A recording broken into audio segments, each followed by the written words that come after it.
Сегодня мы с вами отправимся с острова Бали на Яву, к одному из самых опасных вулканов Индонезии.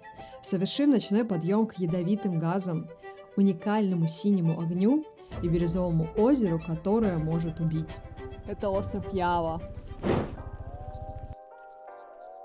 Ну что, пошло немножко не так, как я планировала, потому что у меня с самого утра залочили телефон. Залочили, значит, заблокировали. Потому что в Индонезии есть такой закон, по которому, если ваш телефон не куплен в Индонезии, у меня это Таиланд, то вы должны заплатить налог.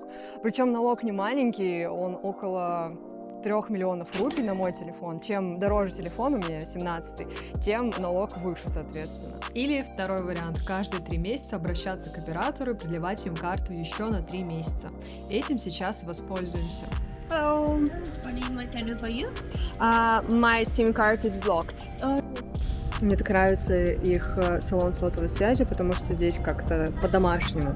Просто столики, просто какие-то диванчики, просто сидят, все спокойненько, прохладненько, тихо. Короче, ехать нам 3 часа 16 минут, как показывает Google карта.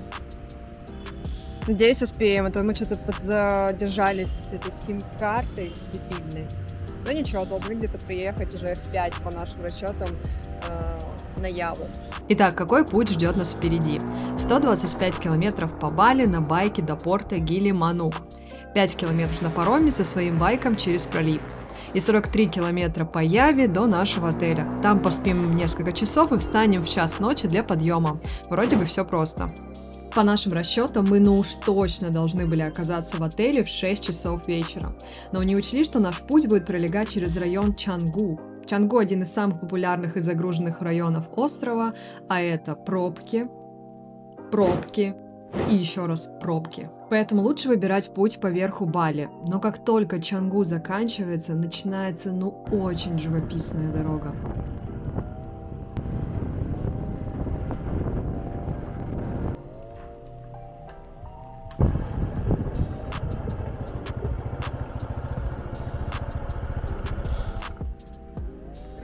Мимо такой красоты невозможно было проехать, поэтому сейчас запустим дрон, подснимем вот эти рисовые террасы.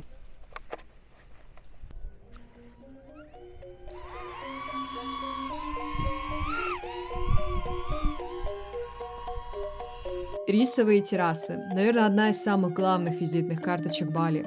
Они тут повсюду и будут сопровождать весь наш путь. Эти террасы создаются вручную и поддерживаются веками благодаря традиционной системе ирригации, которая называется субак. Суть системы в том, что террасы расположены каскадом. Вода сначала попадает на верхние поля, с гор, рек, а далее постепенно стекает вниз к следующим и так далее. Кстати, сам рис, прежде чем попасть на террасы, выращивают в отдельных местах. И как только они подрастают, их выдергивают и пересаживают на залитые водой террасы.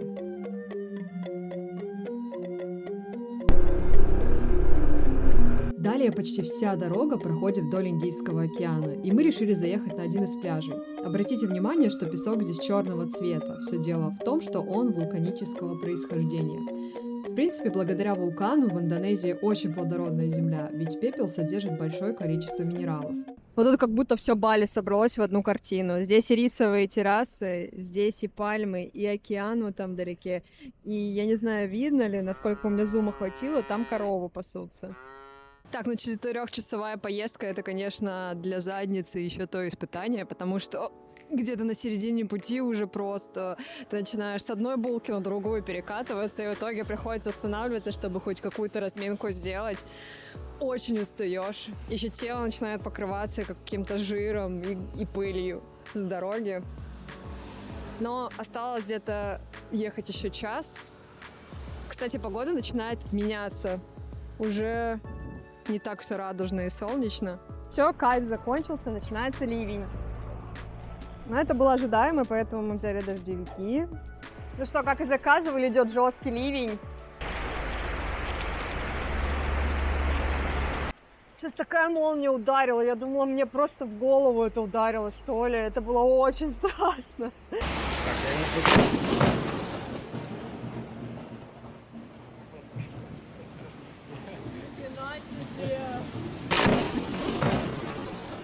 А тем временем наша дорога еще удлиняется. На этот раз это огромная 25-километровая пробка в сторону порта. А все из-за приближающегося праздника Ньепи, это балийский Новый год.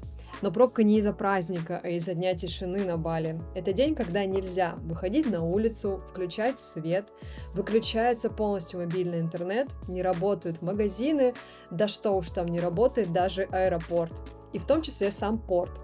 День тишины соблюдается строго, поэтому компании хотят вывести большую часть груза на Яву еще до праздника. Такого срочельника я, конечно, давно не видела. Я не хочу, конечно, говорить, что Бали — это вообще чистый какой-то остров, но вот так там точно не выглядит. Смотрите, просто все в мусоре. Билеты мы купили вот в таком маленьком ларечке, они сопровождали нас всю дорогу до сюда. И вышло все у нас около 40 тысяч рупий. Это байк, 2 человека. И нужно было обязательно показывать еще документы на байк.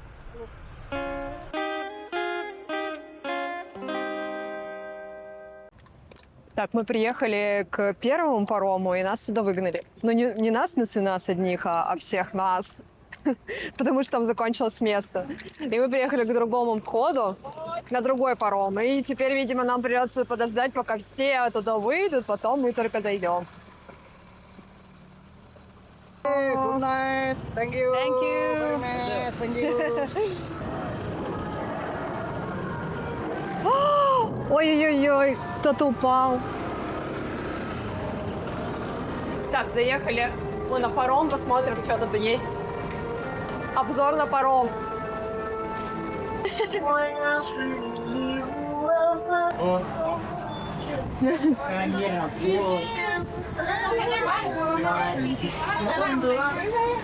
Я, если честно, думала, мы просто сядем около байка и будем сидеть. Я не думала, что тут есть такая чил-зона. Чё? Тут спят люди. Обалдеть, ну это целая, я не знаю, кровать. Паром кровать. Мужичок пузенчик раскинул. Я вообще хочу выйти на воздух. Не знаю, где он, где выход. Вот что похожее на выход.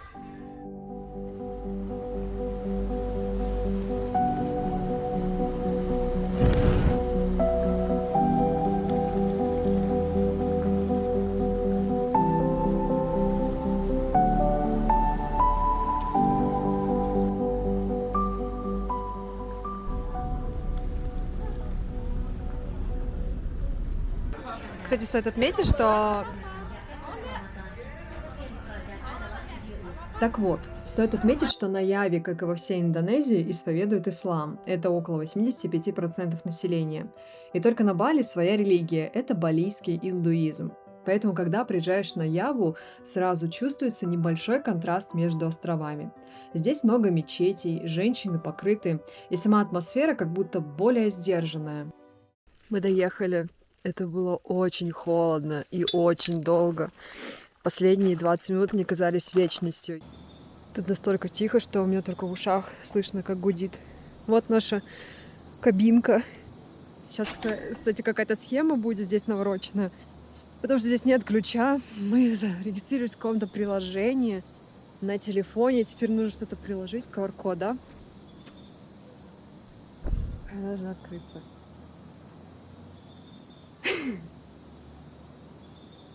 Осканирую, пожалуйста. Может, уже... Ты, кстати, в шлеме пришел, чтобы голова не мерзла. Все разобрались, оказывается, тут система «Умный дом». Полностью с телефона регулируется, и с вот этого вот планшета. Вот, можно выбирать свет. Прикол. Зеленый, допустим. Анатолий Схиру. 14-15 марта. One night.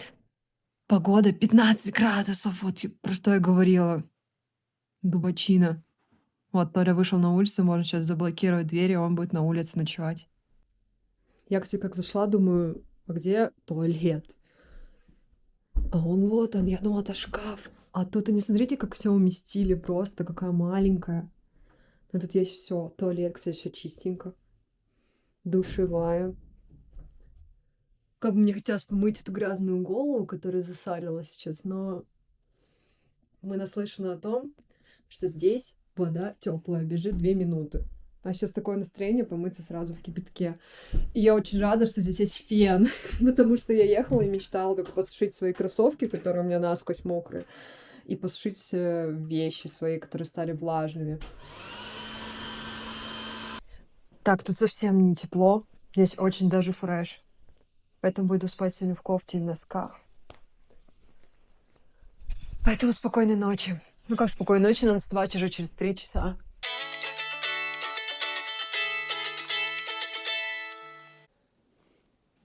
Итак, доброе утро. На самом деле я чувствую себя даже очень бодро для 1:40. Приехали на базу. Билеты мы купили сразу в отеле, и важно, на Иджи нужна медицинская справка о том, что у вас нет астмы и здоровое сердце. Нам ее сделали также в отеле. Я думала, будет очень холодно, потому что мы чуть не умерли вчера от холода, пока ехали на байке. А тут, пока поднимаешься, уже можно и вспотеть. Кстати, тут предлагают такие тележки. Знаете, для чего? Для того, чтобы на них туристы поехали. Читала, что кто-то писал, что сюда нельзя идти без гида. Конечно, можно идти без гида, тем более тут сюда очень дорога простая. Все понятно и без табличек. Даже в ночи и без фонарика. Потому что тут одна дорога. Вот она. Кстати, зачем вставать вообще рано на Иджен? Ведь вообще фишка-то там в рассвете.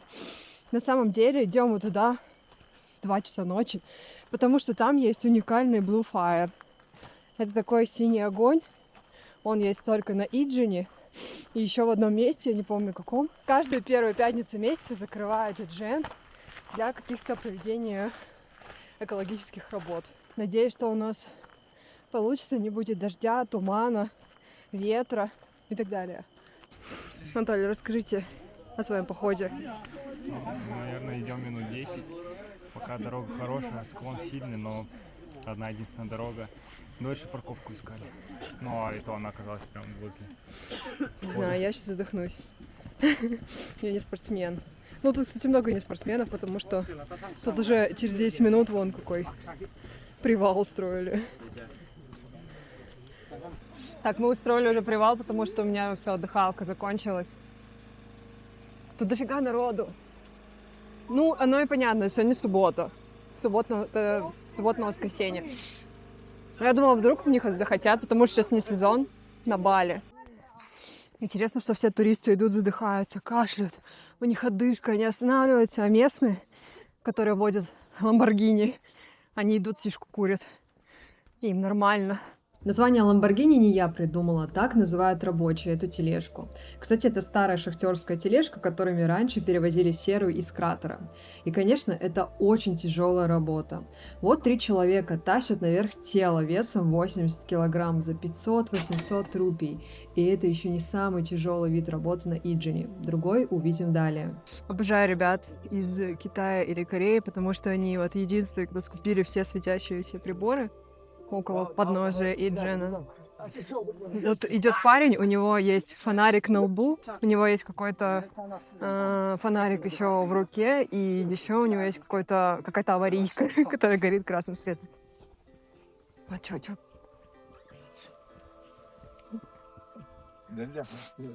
Вот молодцы. Молодцы, они еще подготовлены, у них есть и очки, и респиратор, и профессиональная обувь, и для хайкинга палки. Так, мы поняли, что мы уже близко, потому что запахло... Чем, Толя? Запахло тухлыми яйцами, а значит, запахло серой, значит, мы уже близки. Где-то вот тут сейчас подъемчик небольшой, и все, поэтому мы купили маски заранее. Стоили они нам, кстати, дешево, по-моему, 40, да? Сколько? 30 с человека, да? Здесь продают за 100. Что, на шапку надевать или нет?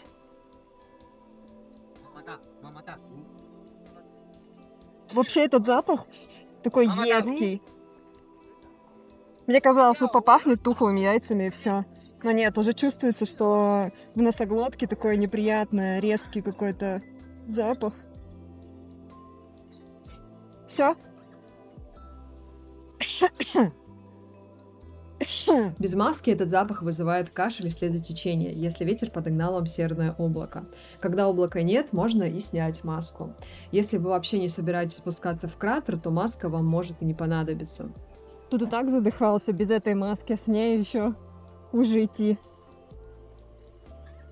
Но зато не так чувствуется запах этот едкий. Так, ну мы уже пришли. Дорога на самом деле нормальная была. Пару моментов было, когда хотелось задохнуться, а так пойдет.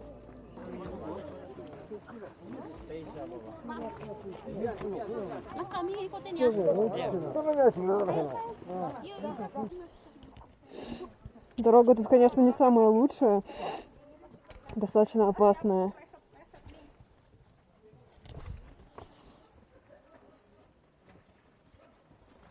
Я надеюсь, это того стоит. Именно ночью на Иджине собирается так много народу, ведь все хотят увидеть синий огонь. Кстати, получается он от возгорания сернистых газов. Свечение слабое, поэтому пламя можно заметить только ночью. Но для этого нужно проделать непростой путь, который усложняется большим количеством людей.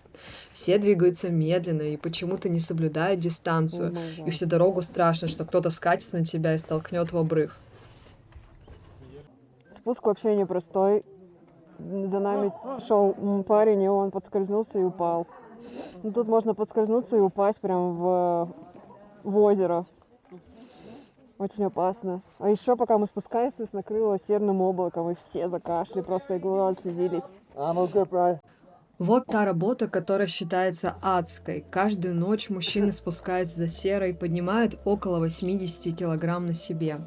Спуститься получается около 1-3 раз, а зарплата составляет всего от 5 до 10 долларов за день. К сожалению, для многих местных это один из немногих способов хорошо заработать, но при этом тратится здоровье от такой нагрузки и ядовитых газов.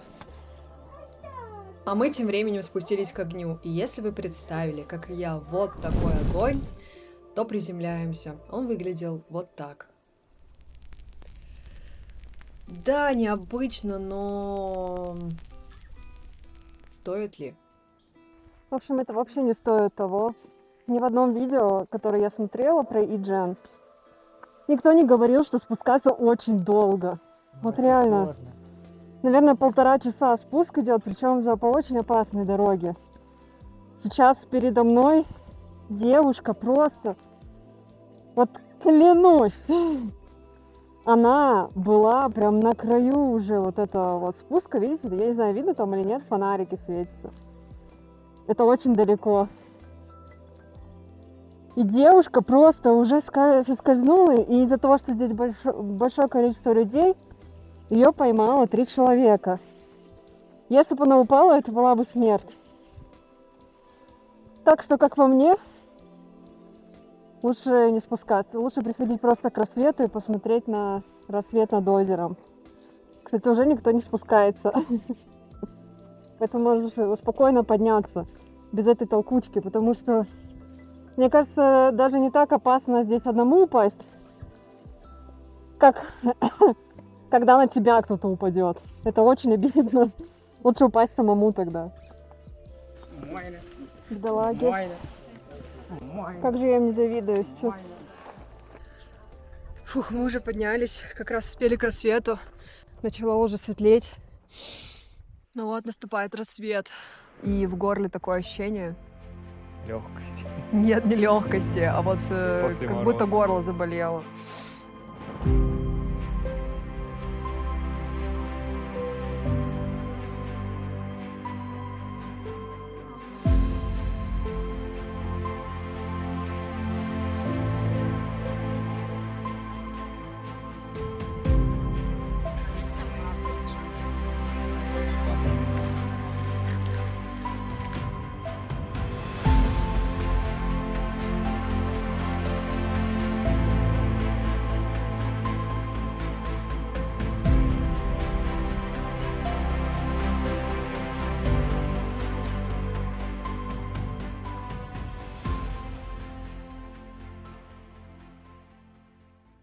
Посмотрите, какое красивое озеро. Вообще, сейчас наконец-то уже стало очень светло, и почти туман рассеялся. И у него просто лазурный свет. цвет. Сейчас бы туда сигануть на матрасе, да, поплавать. Купаться там, конечно же, нельзя. Оно очень опасно. Потому что озеро кислотное, вода содержит большое количество серной кислоты. Такая вода способна вызвать сильные ожоги кожи и глаз всего за несколько секунд. Сам Иджин – один из около 130 действующих вулканов Индонезии. Он постоянно выделяет газы, а внутри кратера происходит активная вулканическая деятельность. И если вулкан начнет усиливать активность, это может привести к выбросам токсичных газов и усилению этого синего огня.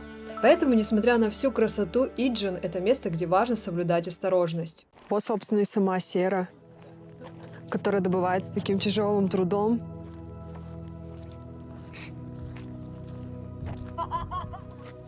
Это сейчас список будет того, зачем нужна сера вообще человечеству. Кстати, вот это место, Иджин, это единственное место, где добывается вот таким способом, ручным сера. Сейчас, конечно, есть уже современные способы добычи. Уговаривают его прокатиться на Ламборгини. Нет, говорит, иди ко мне, у меня дешевле. Я женщина счастливая, не ногами топать. Вот кайфушники едут. Вроде, кстати, старенькие, но все равно едут на Иджин. Молодцы. Берут от жизни все. А уже тепло, можно распаковываться, солнышко. Sorry. Тоже какой-то красивый вулкан. Или не вулкан, а просто гора. Сейчас спросим кого-нибудь. Hello. What is that? Yeah, mountain Meranti. Мерапи – еще один вулкан. На этом месте около 50 тысяч лет назад произошло сильное извержение гигантского вулкана. Так образовалась огромная впадина и новые вулканические конусы. Это Иджин, Мерапи и другие. Получается, что люди, животные живут прямо на дне древнего гигантского вулкана. Вулкана, который дает им плодородные земли и невероятные красоты. Буду рада, если вы поставите лайк и напишите что-то в комментариях. Спасибо за просмотр.